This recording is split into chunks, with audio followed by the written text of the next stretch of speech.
Geliefde broeders en susters, die volgende afkondigings vooraf, wat ons lieve leedsake aan betref, Suster Bertie Meiberg, sy sterk aan na operasie, ons dink aan haar.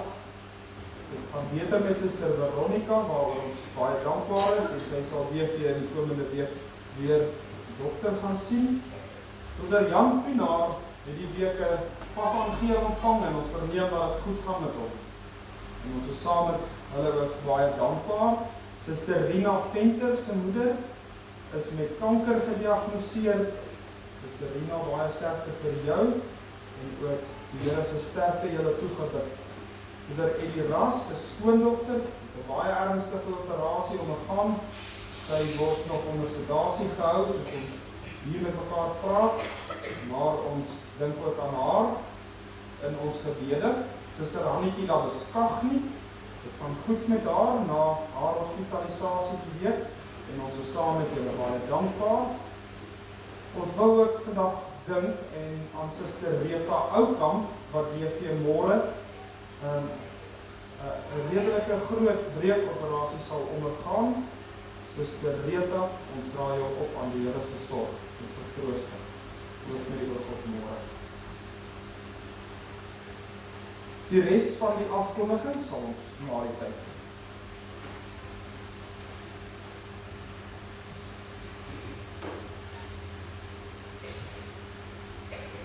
Ons hulp is in die naam van die Here, wat die hemel en die aarde gemaak het.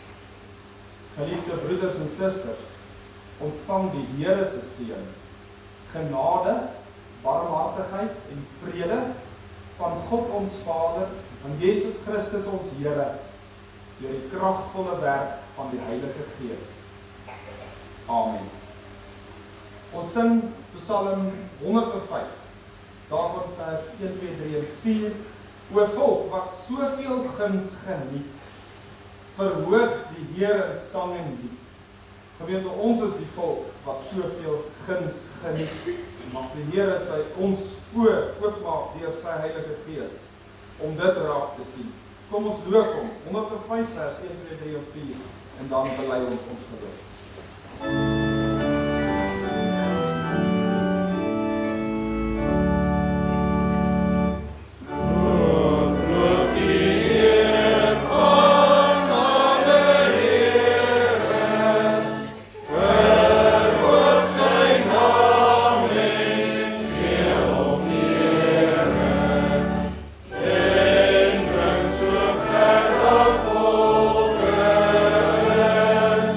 Say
Elkeen spreek in sy en haar hart.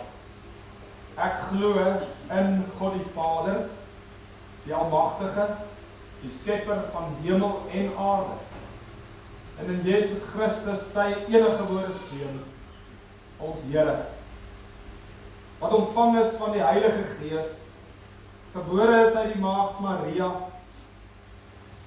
gelei het onder Pontius Pilatus, kruisig is, gesterf het, begrawe is en neergedaal het na die hel, wat op die 3de dag opgestaan het uit die dood, opgevaar het na die hemel en sit aan die regterhand van God, die Almagtige Vader, waarvandaan hy sal kom om die lewendes en die dooies te oordeel. Ek glo in die Heilige Gees. Ek glo aan 'n heilige algemene Christelike kerk, die gemeenskap van die heiliges. Ek glo aan die vergewing van sondes, die opstanding van die liggaam en 'n ewige lewe. Amen.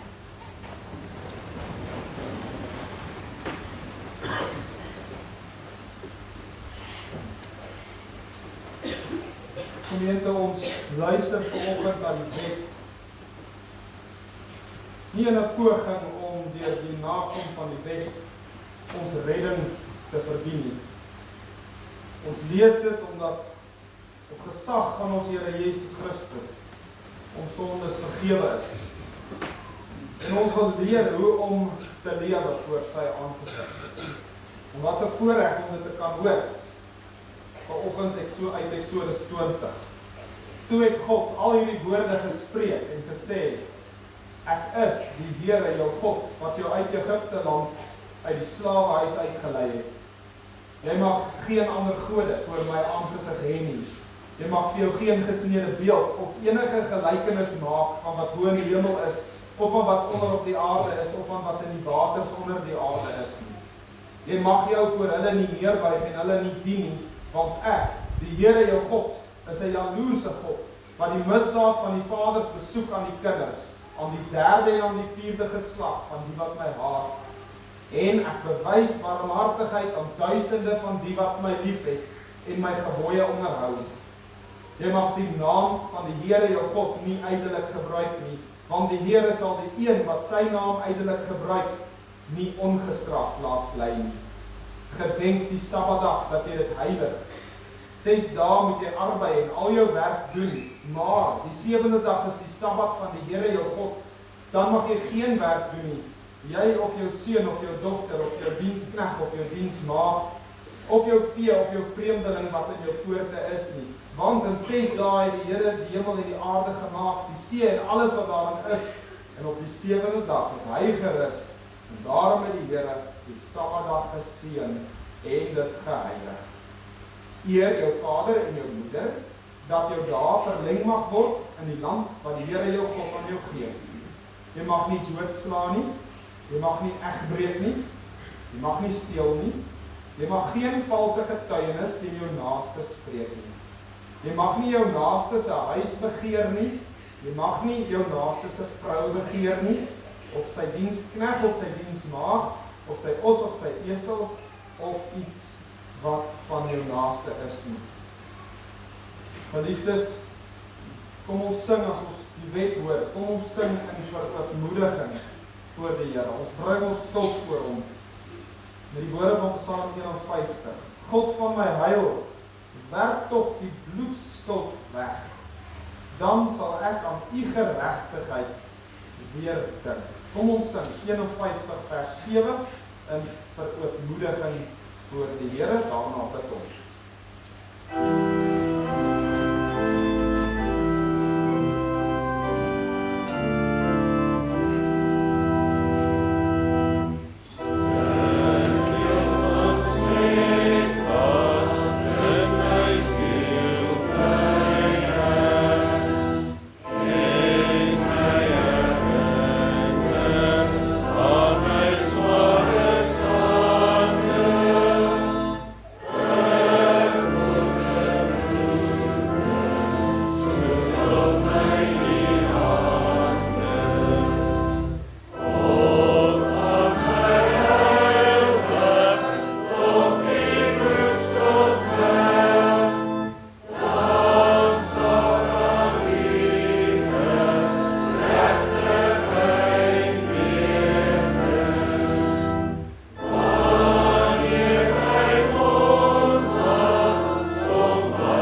Kom ons verenig nou in die gebed.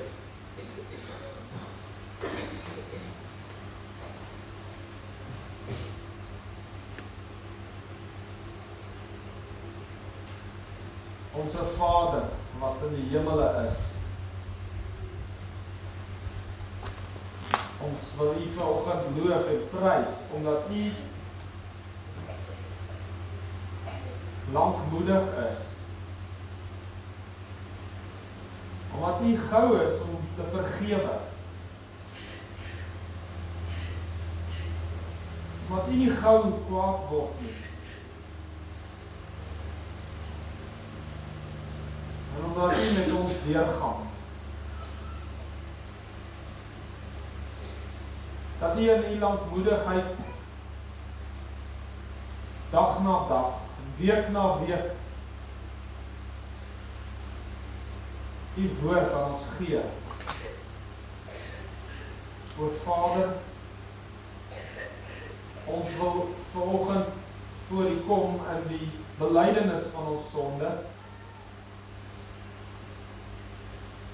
dat ons nie alleen oortree het deur dinge wat ons doen wat teen U wil is nie, maar ook deur na te laat wat U ons beveel. Vader, ons bring ook ons stompsinnigheid na U toe, en ook die verblinding wat in ons is, en die stompheid wat die aardse gemak aan ons siele toevoeg. En ons vra dat U ons sal vergewe in die bloed van Jesus Christus. En dat U ons sal help om te verstaan wat die verlossing beteken. Vader, ons roep vandag uit na U, om U genade. En ons vra dat U deur U Heilige Gees en woord ons sal wys op die verbond van genade, die nuwe verbond wat in U Seun aan ons bekragtig is. Vader, ons vra dat U ons in hierdie erediens sal lei, dat U deur die Gees in ons 'n honger en 'n soeke na U sal werk om met opregtheid U te nader. Here, U sê in U woord dat vir hom wat klop sal oopgemaak word. Vir hom wat soek, hy sal vind. En so wil ons U vandag soek.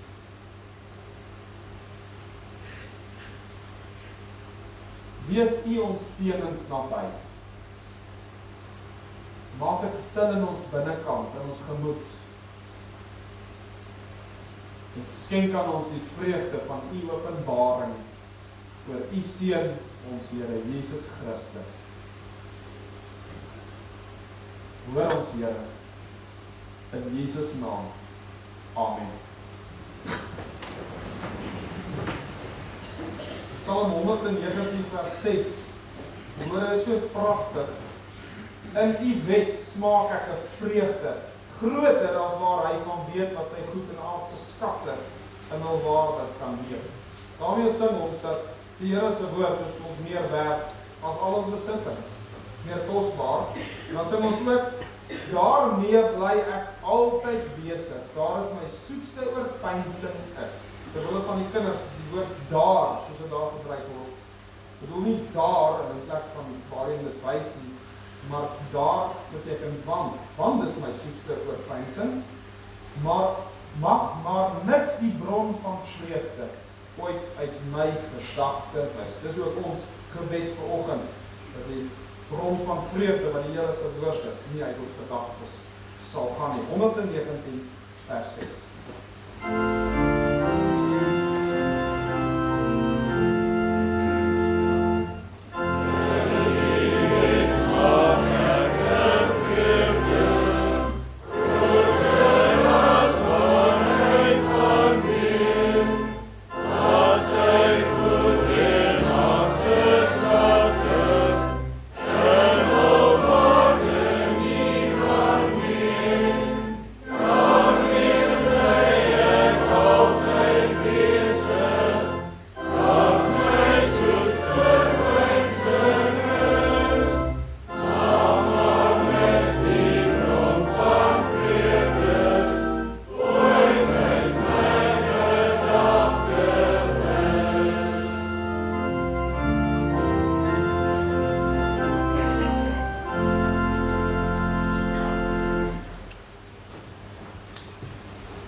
lees Markus 11, vers 27 tot 12 vers 12. Dit volg op die geskiedenis en die gebeure van die verdroogde vyeboom.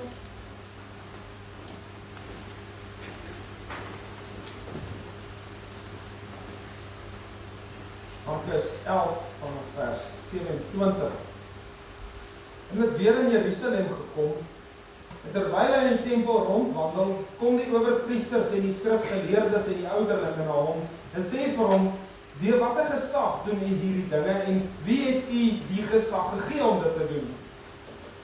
En Jesus antwoord en sê vir hulle, ek sal julle ook een ding vra, en antwoord julle my, dan sal ek julle vertel deur watter gesag ek hierdie dinge doen. Die doop van Johannes, was dit uit die hemel of uit mense?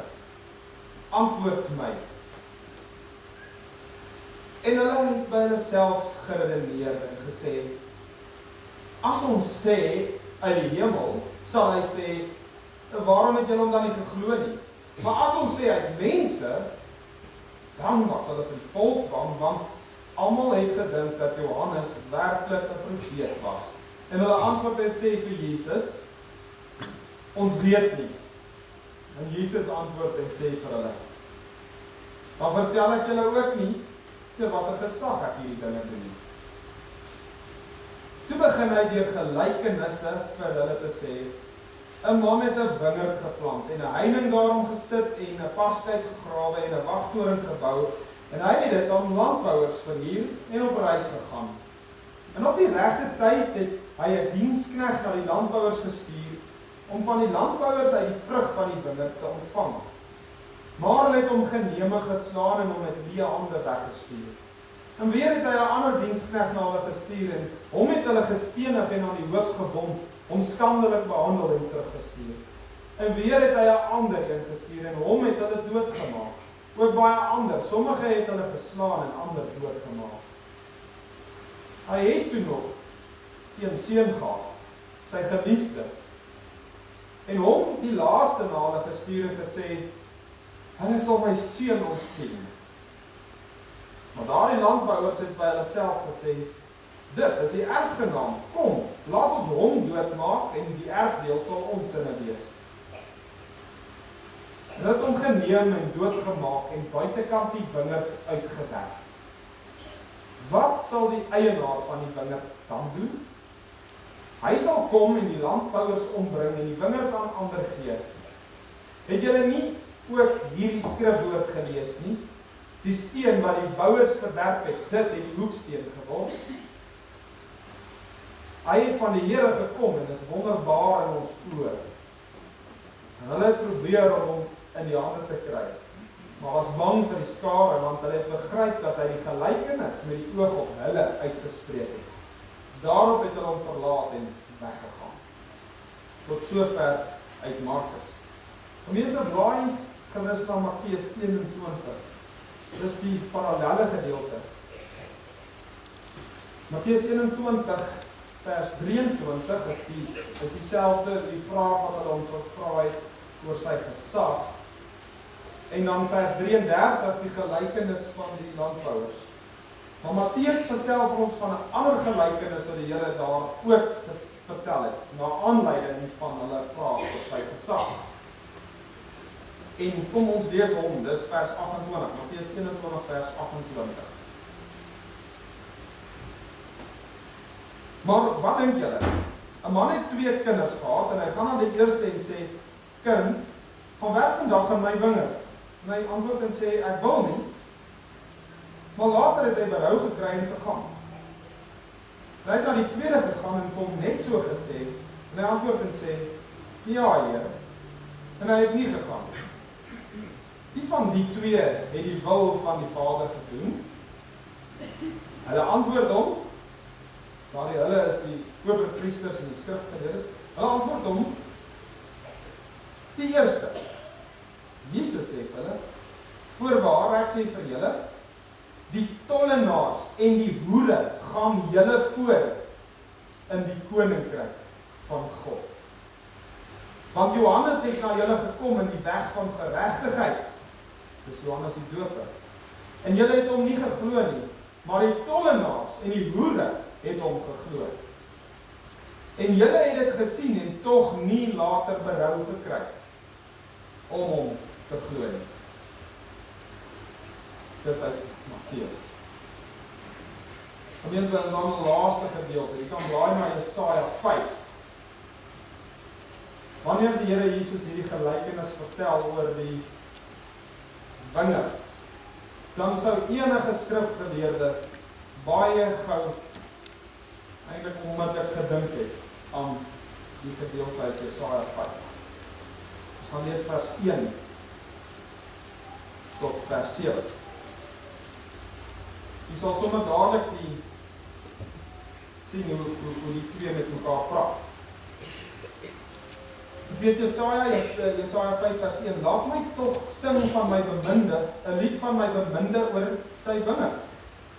My beminde het 'n wingerd op 'n vrugbare heuwel. En hy het dit omgespit en die klippe daar uitgehaal en dit beplant met edel wingerdstokke en hy het 'n toring daar binne in gebou en ook 'n parskyp daarin uitgekap. En hy het verwag dat dit druiwe sou dra, maar dit het wilde druiwe voortgebring. Nou dan, inwoners van Jerusalem en manne van Juda, oordeel tog tussen my en my wingerd. Wat is daar meer te doen aan my wingerd, wat ek daar nie aan gedoen het nie? Waarom het ek verwag dat dit druiwe sou dra, en dit het wilde druiwe voortgebring? Laat my julle dan nou te kenne gee wat ek met my wingerd gaan doen.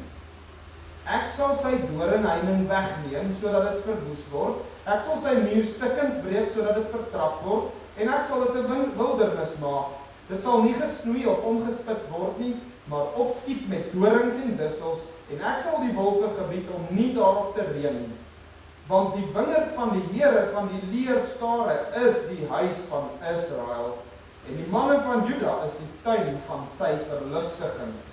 En hy het gewag op reg, maar kyk, dit was bloedvergieting. Op geregtigheid, maar kyk, dit was 'n geskreeu.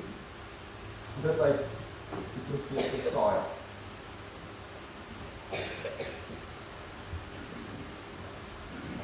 Broeder en suster, dit is die belangrikste week in die geskiedenis van die wêreld. Dit is die lydensweek van ons Here Jesus Christus, waaroor ons gelees het, waaruit die gedeelte kom van vandag.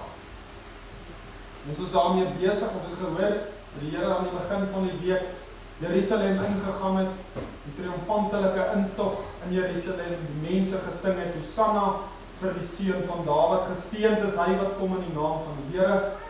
Die Here met 'n donkie inry, die mense hulle klere op die pad oopgooi, palmtakke.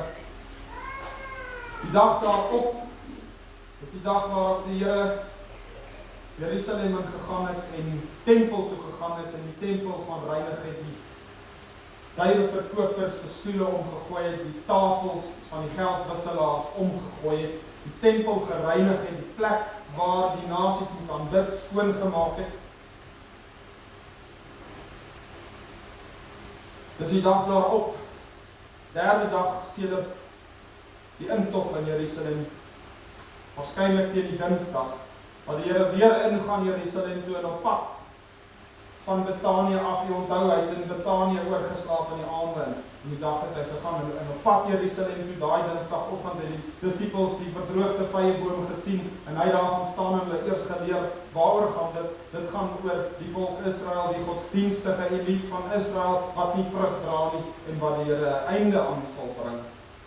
Van daar af is hulle tempel toe, en in die tempel het die Here begin leer, hy die tempel daardie area waar die heidene kon ingaan was baie groot, en hy het daar gaan leer, en ons kry die idee dat hy het geleer, en dan het hy verder beweeg, en dan het hy weer verder geleer. Dit is 'n groot area van 14 hektaar, en daar is duisende mense, dis die Pasgafees wat aanbreek, honderde duisende mense wat Jerusalem jaarliks besoek, die Here onderrig daar in die tempel.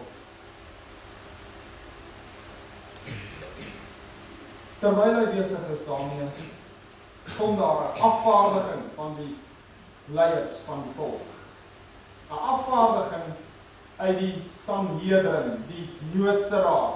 Dis 'n raad wat bestaan het uit owerpriesters, die leierpriesters kan ons hulle noem, en ook die skrifgeleerdes, en ook dan die ouderlinge. Daar is ook ouderlinge van die oudstes van die volk aangewys om op hierdie raad te dien. Hierdie mense was Jesus vyandig gesind, om die minste te sê. En hulle kom met 'n vraag na hom toe. Jy sien, want dit is nog altyd so, as die Here 'n profeet stuur, dat dit die godsdienstige establishment ontstel, en dat dit hulle uit hulle posisies uit wil verwyder. Die woord van die Here kan nie hoogmoed verdra nie. En mense wat in 'n hoë posisie is, in 'n hoë godsdienstige posisie is, vir hulle eie gewin, kan ook nie die profetiese woord van die Here verdra nie. Hulle kan Jesus nie verdra voor hulle oë nie. Hoe kom hulle met 'n vraag? Hulle het lankal besluit, hulle gaan hom doodmaak. Hulle soek net 'n manier, want die skare luister na hom en hang hom aan. Hulle het gesing, toe hy in die stad ingegaan het. Hulle kan hom nie net sy manier doodmaak nie. Hulle is ook bang mense. So hulle soek 'n rede. En daarom is daar heeltyd hierdie vraag om hom te versoek. En so kom hulle nou op hierdie dag. En hulle kom met 'n vraag. En soos ons kan verwag, is daar niks edel in hulle vraag nie. Daar is geen suiwerheid in hulle motief nie. Hulle kom met hulle eie agenda. Hulle gee nie om wat is die antwoord op die vraag regtig. Hulle gee nie om oor die waarheid van die vraag se antwoord nie. Hulle soek alleen 'n manier om hom vas te trek, sodat hulle hom kan doodmaak. Hulle vraag kom uit bose harte. Geliefdes, hulle vra hom, deur watter gesag doen u hierdie dinge? Gemeente, hulle weet nie wat hulle doen nie. Die graad van vermetelheid waarmee hulle kom, kan nie in woorde beskryf word nie. Dat God in sy toorn hulle nie net daar vernietig het nie. Hulle kom en vra eintlik vir hom, wat is jou kwalifikasies? Wie gee jou die reg om hierdie dinge te doen? Hierdie dinge, hy het gister ingekom in die tempel in, en hy het die plek skoon gemaak. Dit wat deur die Sanhedrin, die Joodse raad gereël is, die verkope wat daar aan die gang was, en die geldwisseling, wat hulle reël, en die inkomste wat natuurlik nou ook op die ou en na hulle toe vertaal. Hier kom 'n ongeleerde man van Nasaret, nogal uit Galilea. Hy kom nie eers uit Judea, hy kom hierin, hy gooi die tafels om, hy maak skoon. Wie gee jou die reg om dit te doen? Wie gee jou die reg om hier te kom sit en onderrig gee?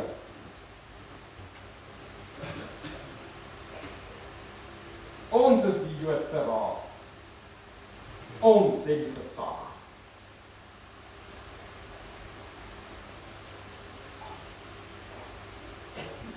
Gemeente, hierdie ouens nader die Here met hulle eie agenda. Hulle nader hom nie omdat hulle wil weet wat is die waarheid nie. En hieruit moet u en ek ook leer. Want as daar een ding is wat in die woord herhaaldelik gesê word, is die Here sê, ek sal hom wat my soek, hy sal my vind. Matteus sê dat bid en vir julle sal gegee word, soek en julle sal vind. Johannes 6 vers 37, ek sal hom wat na my toe kom nooit uitwerp nie. Broer en suster, enige mens wat die Here soek met sy hele hart, met 'n opregte soeke na die Here, sal hom vind. Die Here laat hom vind deur mense wat hom regtig soek. Dis wie hy is.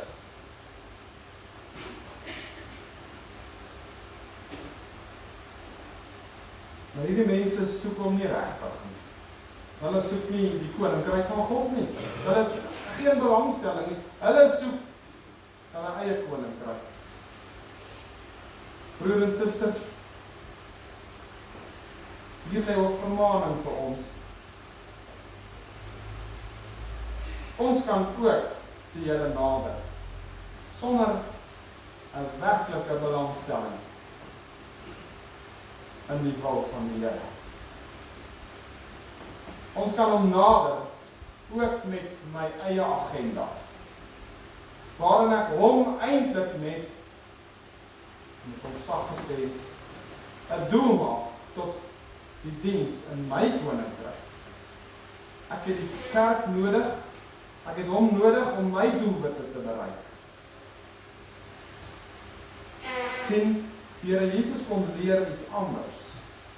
As hy sê, soek eers die koninkryk van God. Van weet dit, is dit hoe ons hier aankom vanoggend? Het ek voorsiening gemaak dat die Here kan deur sy woord my agenda verander. Dit wat ek nou dink belangrik is, hy kan my oortuig dat dit nie so is nie. Sien gemeente, hier lê 'n skeidslyn tussen ware en valse godsdiens. Kan die Here nader op 'n baie mooi manier,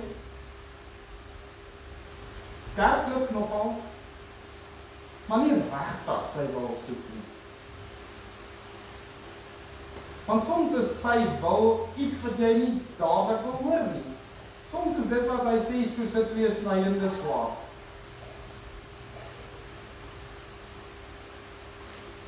Maar dit is wonderlik wanneer die Here dit gee. Hy gee sy genade daarmee saam.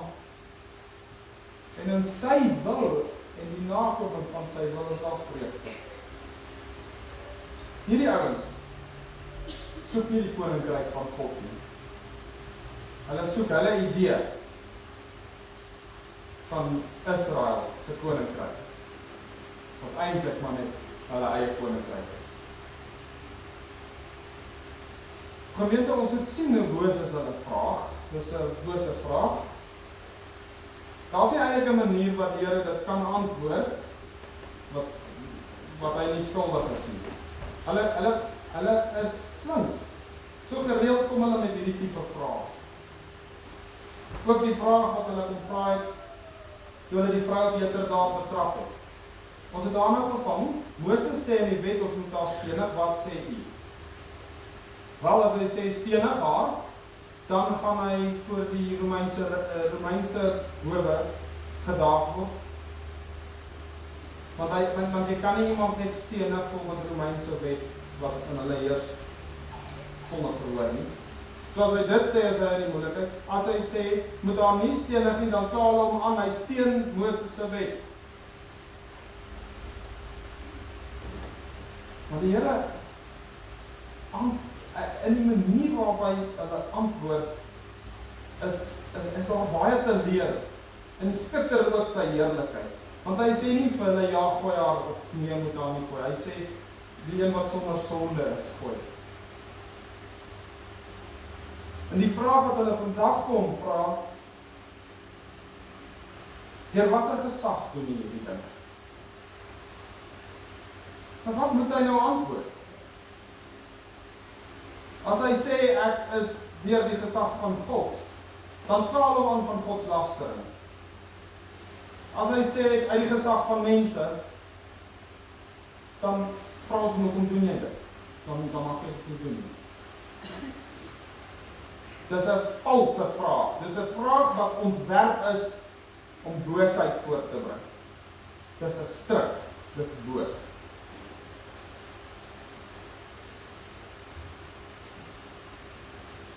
Maar die Here is briljant in sy antwoord. Hy antwoord hulle met 'n teenvraag. Daar's baie gevalle waar die Here vra van die Fariseërs en skrifgeleerdes, antwoord dit met 'n teenvraag. Soms is daar wysheid in om 'n vraag wat jou gestel word nie te beantwoord nie, maar eerder 'n vraag terug te vra. Sommige vrae is nie werd om geantwoord te word nie. Maar die Here kom en sê, ek sal julle 'n vraag vra, as julle hom antwoord, sal ek julle 'n vraag antwoord. En dan kom die vraag, die doop van Johannes,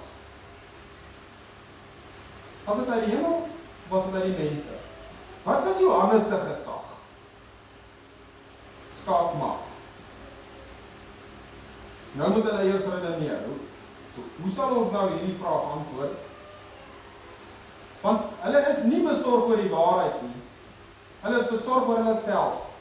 Hulle is besorg oor die skares, hulle is daarom nog bang ook dat die skares hulle leed kan aandoen. So nou redeneer hulle. Goed, as ons nou onder mekaar. As ons nou sê, Johannes doen dit met hemelse gesag, dan gaan hy vir ons vra, hoekom het julle dan nie vir Johannes geglo nie? Nou, hoekom dink hulle so? Hulle is reg as hulle so dink. Want wat het Johannes van Jesus gesê? Johannes het in geen onduidelike taal gesê, dat die een wat na hom kom groter is as hy. Matteus 3 vers 11. Ek doop julle wel met water tot bekering, maar hy wat na my kom is sterker as ek, wie se skoene ek nie waardig is om te dra nie. Hy sal julle doop met die Heilige Gees. Dit is wat Johannes oor Jesus gesê het. Hy het ook gesê, maak die pad van die Here reguit. Ek is die stem van die een wat roep in die woestyn, maak die pad van die Here reguit, soos die profeet Jesaja gesê het. Johannes die Doper het gesê, ek is die voorganger van die Here. Die een wat na my kom is die Here self. Sien, so die leiers, godsdienstige leiers, hulle neer op mekaar. Ons kan nie sê Johannes se gesag kom uit die hemel uit nie, want dan gaan hy vir ons sê, hoe glo julle nie dan wat hy sê nie. Maar, as ons sê, sy gesag is uit die mense, het ons ook 'n probleem, want hierdie mense wat hier is, of hierdie, as daar nou een ding is wat in die tyd, op daai dag vasgestaan het, onder die volk, is dat Johannes 'n profeet van die Here was. En hierdie leiers weet, hulle moet nie daar gaan. As hulle nou gaan sê, Johannes was nie van die Here af nie, dan, soos Lukas sê, dan kan die volk hulle self stenig.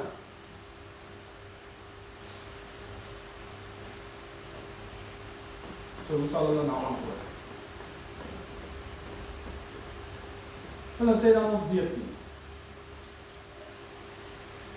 Hulle lieg.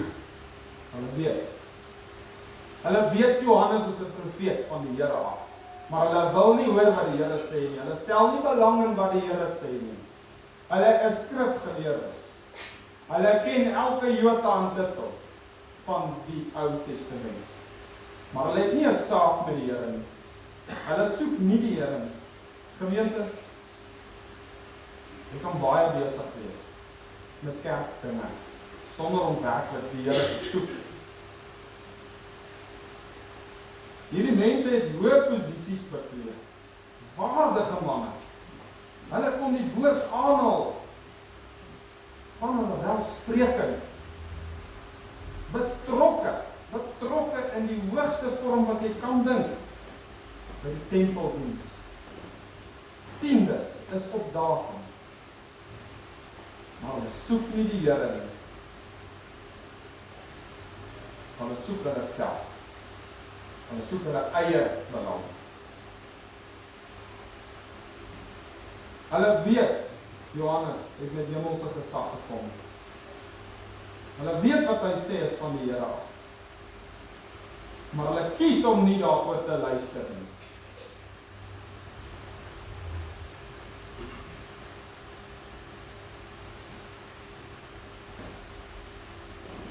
Hulle sê ons weet nie, ons sê Jesus, dan vertel ek ook nie vir julle nie. Maar gaan hy voort en vertel gelykenisse. En hy antwoord in sy gelykenisse eintlik presies hulle vraag. Hy vertel van die gelykenis, ons het nou gelees van die 2 seuns, maar Markus lees ons ook van die landbouers. 'n Man het 'n wingerd geplant, hy het 'n muur omgebou, hy het 'n papskyp laat inbou, hy het die wingerd met die beste wingerde geplant. Hy het 'n wagtoring gebou, daai daar moes jy 'n wagtoring hê om ongediertes en iemand wat kon steel uit te hou. Hy bou 'n pragtige wingerd. En dan verhuur hy dit aan mense wat die wingerd moet onderhou en die oes insamel ensovoorts. Dit was 'n bestaande praktyk in die tyd van Jesus, dat mense dit gedoen het. En dan was die ooreenkoms gewoonlik van so 'n aard dat die persoon wie se dit is, die eienaar, hy kry helfte van die oes en die mense wat die plek bewerk, die landbouers, hulle sal die ander oes van die ander helfte van die oes van hulle dan hou. En nou lees ons hierdie eienaar het op reis gegaan en toe dit nou tyd was van die oes, stuur hy een van sy diensknegte om sy deel te gaan haal. Maar wat doen hulle met die diensknegte? Hulle slaan hom. Hulle stuur hom met die hande terug. Hy stuur weer ene, hom stenig hulle verwond hom aan sy hoof. Slaan hom, stuur hom terug. Hy stuur weer een, hulle maak hom dood. En so lees ons stuur hy nog baie ander. Party slaan ons en party maak hulle dood. Geen ons sak vir hulle eienaar en die diensknegte wat hulle stuur.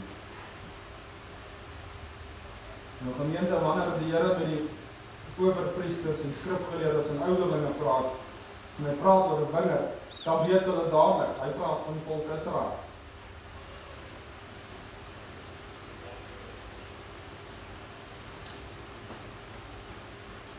Hulle weet baie goed waaroor hierdie nou gaan, en waar hierdie gaan. Hulle sê, hulle besef, dat die wingerd is die volk Israel. En waarin Jesaja se profesie, dit gaan oor die vernietiging van die wingerd, kom in hierdie gelykenis van die Here Jesus, gaan dit nie oor die vernietiging van die wingerd nie, maar oor die vernietiging van die wat in beheer van die wingerd geplaas is. Die skrifgeleerdes verstaan baie goed. Hy praat van hulle.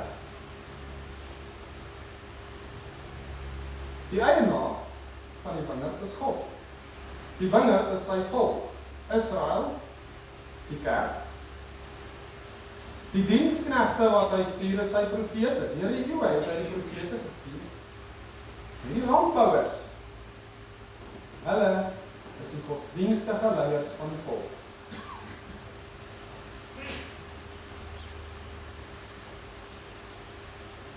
God het sy wingerd aangeleg. En hy het leiers aangestel vir sy wingerd. En hy het sy profete gestuur, sy diensknegte.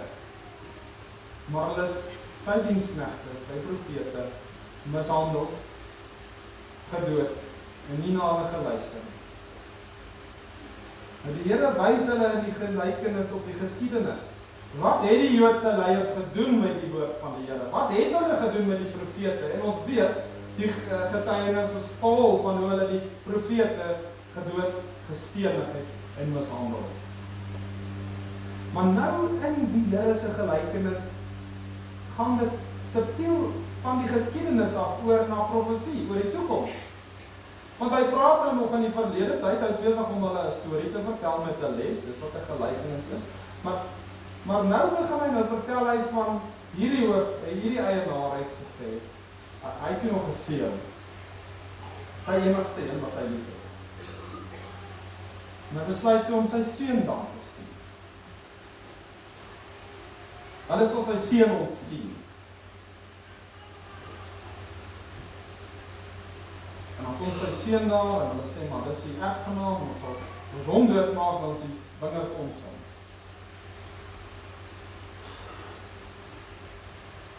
Waarvan praat die Here? Hy praat van wat oor 3 dae gaan gebeur. Hy is die seun van God. En sien jy nou, hoe antwoord hy hulle vraag oor gesag? Weet julle met wie praat julle? Johannes die Doper, wat julle eintlik weet, is van die Here. Hy ontvang sy gesag van die Here. Hy was maar een van die diensknegte. Hy was een wat julle doodgemaak het. Maar hierdie een, ek is die seun. Dit is God self.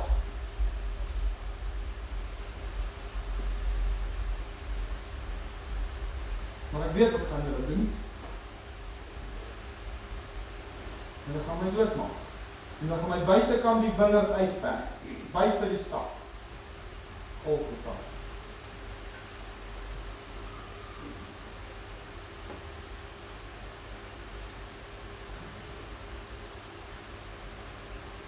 Maar die Here sê, wat sal die eienaar van die wingerd dan doen? Gaan hy dit net so los? Nee, hy gaan nie. Hy sal kom, en hy sal die landbouers ombring wat sy seun doodgemaak het. Hy gaan nie met dit wegkom nie. En hy sal sy wingerd aan 'n ander gee. Julle dink, julle gaan die wingerd behou as julle my doodmaak. Dit is hoekom hulle hom wil doodmaak, gemeente. Hulle wil hierdie pragtige tempel, die stad Jerusalem en al die mooi dinge wat daarmee gepaard gaan, wil hulle vir hulle self hê. Hulle wil nie Jesus deel hê van dit nie. Maak hom dood, dan is alles ons sy. Dan pla hy ons nie meer. Die Here sê, dit gaan nie gebeur nie. God gaan dit nie so los nie.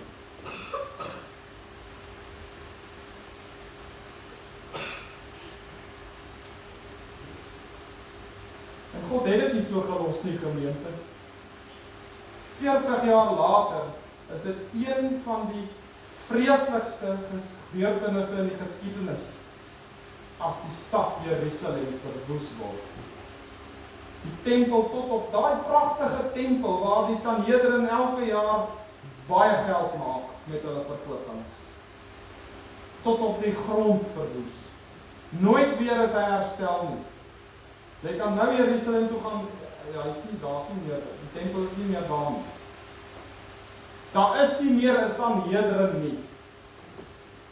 Daar is nie so Joodse Sanhedrin raad wat die tempeldiens behartig nie. Die Here het sy wingerd weggevat van hulle. En hy het sy wingerd aan ander gegee. Gemeente, vanoggend se gedeelte gaan oor hierdie vraag. Wat maak jy van Jesus Christus?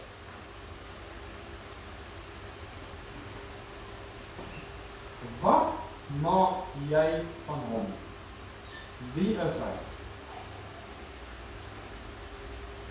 En in die kerk het ons die belydenis. Hy is die seun van God. Ek sê dit maklik. Maar hoe lyk dit wanneer ek dit met my hele hart glo? Hoe lyk iemand se lewe wat dit glo? Hoe lyk 'n gemeente se kerk wees wat dit glo?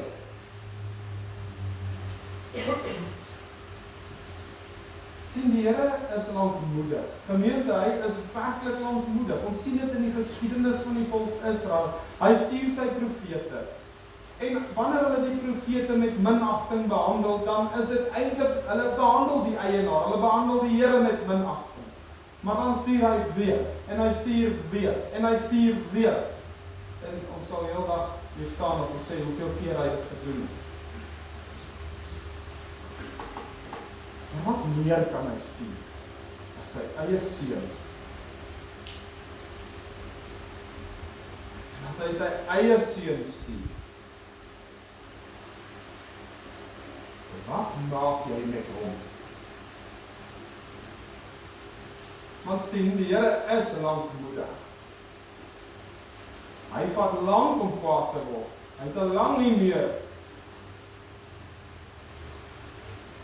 Maar daar is grense. En dit is iets wat mens nie in die populêre Christelike boeke sal kry nie. Daar is grense. Hy is die heilige God en hy kan woedend word. En dit is vreeslik om in sy hande te val. En sy woede word opgewek wanneer jy sy seun nie ag vir wie hy is nie. Waar is jou papier? Wie gee jou die reg?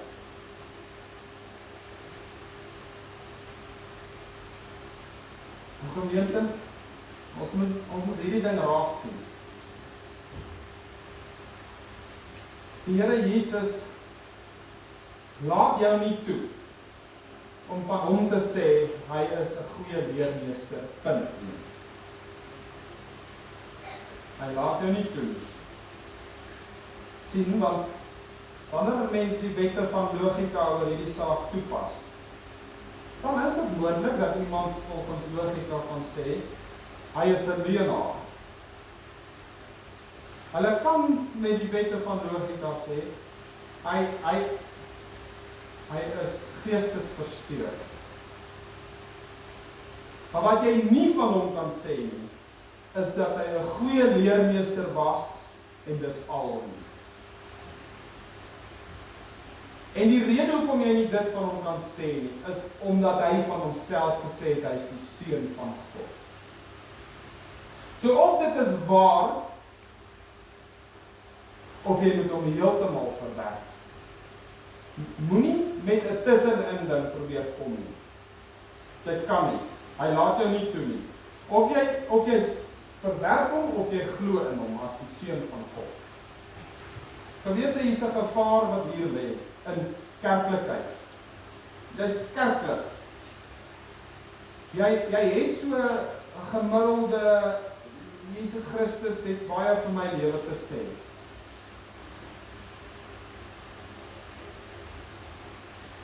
Maar jy is nie op die punt dat jy bely, hy is die Here van die leerskare.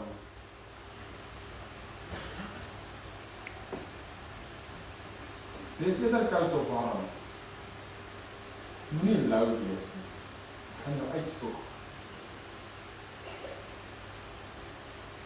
Nou gemeente, ons wat in die belydenis lewe, dat hy die seun van God is, en wat met daardie ontsaglike troos lewe. Ons wil ons lewens aan sy gesag bring, as dit dan so is, dat hy die seun van God is. As alle mag in die hemel en op die aarde aan hom gegee is, dan kan ek nie anders as om te wil my hele lewe aan hom te onderwerp nie. Elke aspek van my lewe, my geld en my finansies, wil ek so bestuur dat dit hom vereer. Hy is die Here van my huwelik. Hy is die Here van my gesin. Hy is die Here van hoe ek die volke kinde beskou. Hy is die Here van my seksualiteit. Hy is die Here van my selfoon.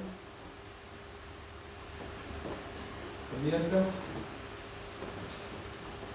so groot klem van wat Jesus Christus ons kom leer, is die doen klem.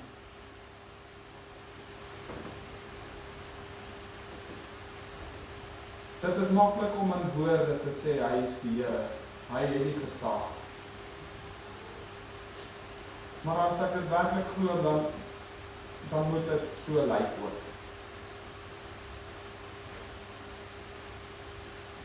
Wat 'n aspek van jou lewe, wat jy nog nie doelbewus gebring onder sy gesag nie? Wat 'n aspek van jou lewe het jy nog onder jou eie koninkryk, en jou eie agenda? Bring dit vir hom. Vra hom om jou te help. Nou geliefdes, alle mag, alle gesag, die woord vir mag is ook gesag, is dieselfde woord. Alle gesag in die hemel en op die aarde is aan Jesus Christus gegee. Dit sê hy met sy hemelvaart, net voor sy hemelvaart vir sy disippels. Alle mag. Maar weet jy wat gee hy, wat sy gesag het hy ook? Hy sê, en nou gaan ons terug na toe, hy in Kapernaum nog was, in die begin van sy bediening, toe hulle daai man deur die dak laat sak wat lam is, toe sê hy vir die man, jou sondes is vergewe. Die Jode wat daar was kwaad. Wie kan sondes vergewe behalwe God? Toe sê hy, maar dat julle kan weet dat die Seun van die mens gesag het om die sondes te vergewe, staan op in dood. Jesus Christus het al 'n gesag in die hemel en op die aarde. Hy het ook die gesag om sondes te vergewe. Sien, die gelykenis van die twee seuns leer ons die evangelie. Hierdie fariseërs is die een seun wat gesê, ja, ek sal u dien, maar dan doen hulle dit nie. Die ander een is die een wat sê, nee, ek gaan nie dien nie, en dan kom hulle tot inkeer en sê, ja, dan begin hulle om dien. En dan sê Jesus vir hulle, die prostituie en die tollenaars gaan julle voor in die koninkryk. Hy sê vir hulle, die prostituie en die tollenaars is gered en julle nie. Sien gemeente, hy bring die evangelie. Ek het nie gekom vir mense wie se lewensreg is nie. Ek het gekom vir mense met stikkende lewens, maar wat dit bring na my toe, wat my as die koning erken, wat jou skuld na my toe bring. Dit gaan nie oor hoe goed het ek my lewe nou ingerig tot sover nie. Dit gaan oor wat maak jy van die persoon Jesus Christus? Is hy die seun van God wat die gesag het om sondes te vergewe? Bring dit vir hom. Bring dit vir hom. Die tollenaars, die prostituie, voeg jou eie sonde daarin. Teen die einde van daardie week, 3 dae later, is hy deur die landbouers vermoor. Hierdie selfde mense, hulle het hom vermoor. Buitekant die winge, buite die stad, Golgotha was buite Jerusalem. Nadat het hy die mag ontvang om sondes te vergewe. Om net te bring jou sonde. Bring jou eie agenda vir hom en werk voor hom neer, bely dit vir hom. Bring ook die areas in jou lewe wat jy nog nie onder sy gesag het, jy bring dit vir hom, vra hom om jou te help, vra hom om vergifnis.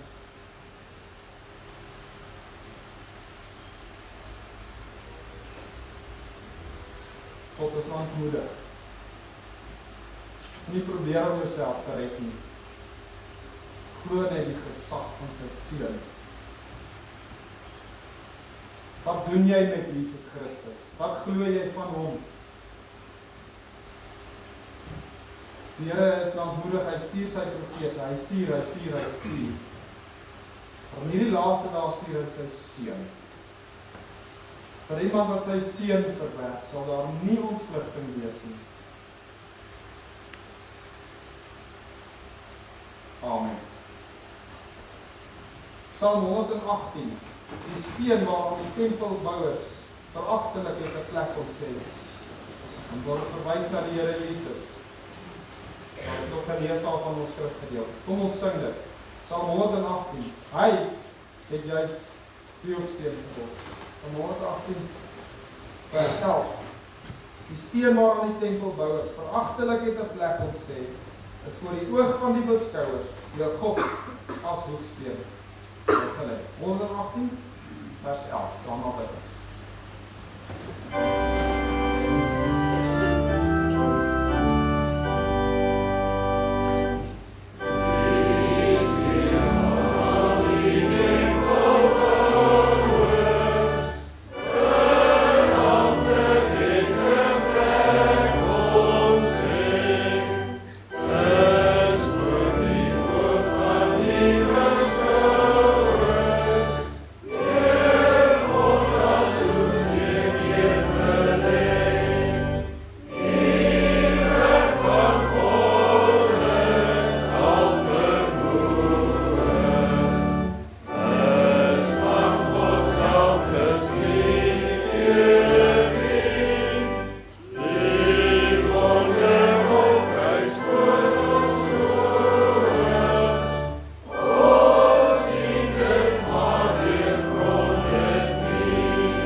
Hemelse Vader, ons wil as die gereformeerde kerk Wonderboompoort voor U neerkniel in aanbidding en bely dat Jesus Christus die Here is, dat alle gesag in die hemel en op die aarde aan hom behoort, dat hy gesag het oor ons lewens en dat hy die Here van die leerskare is.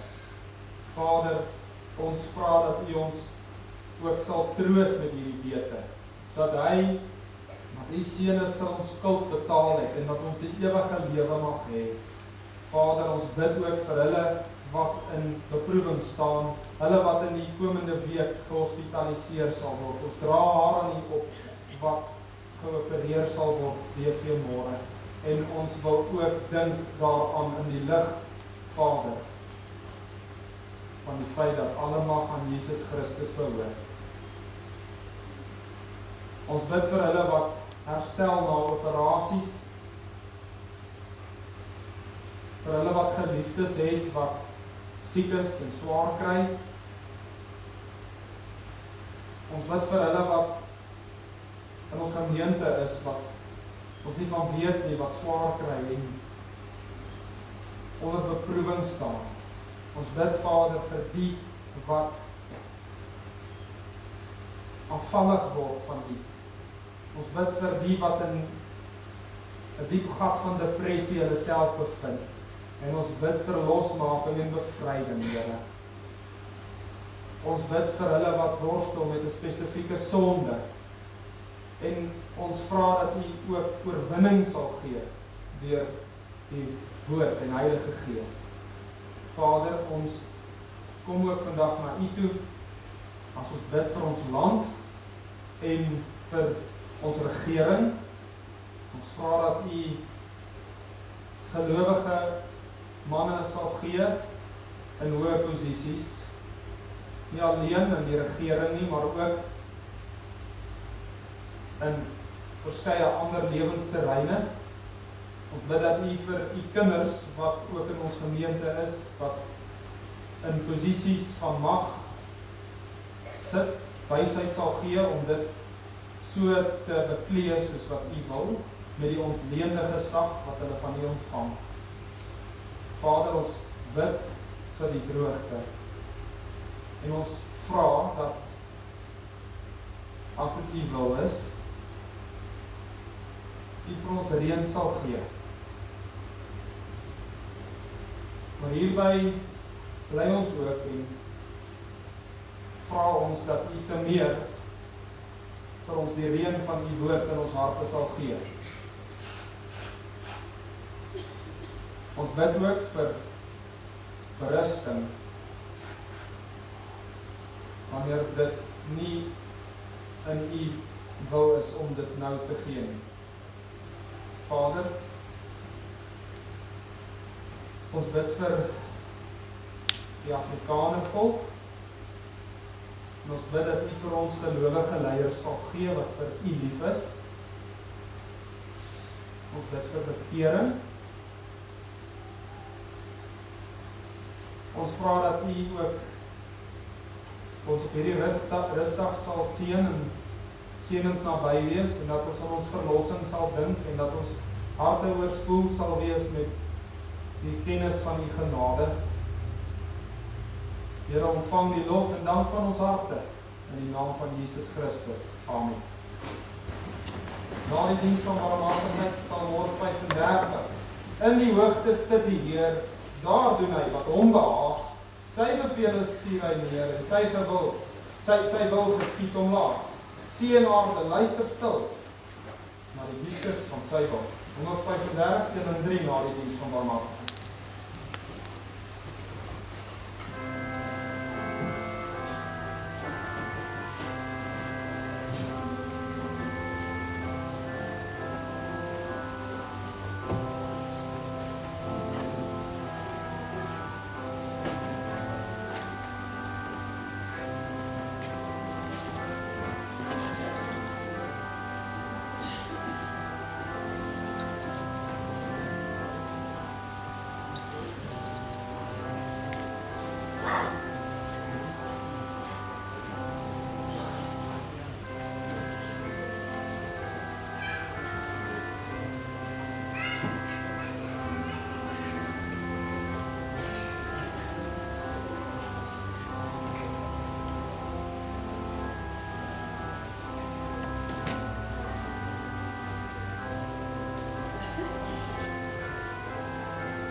Die Here sal jou seën en jou behoed.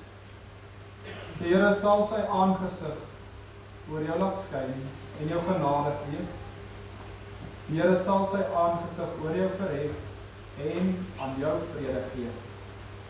Amen.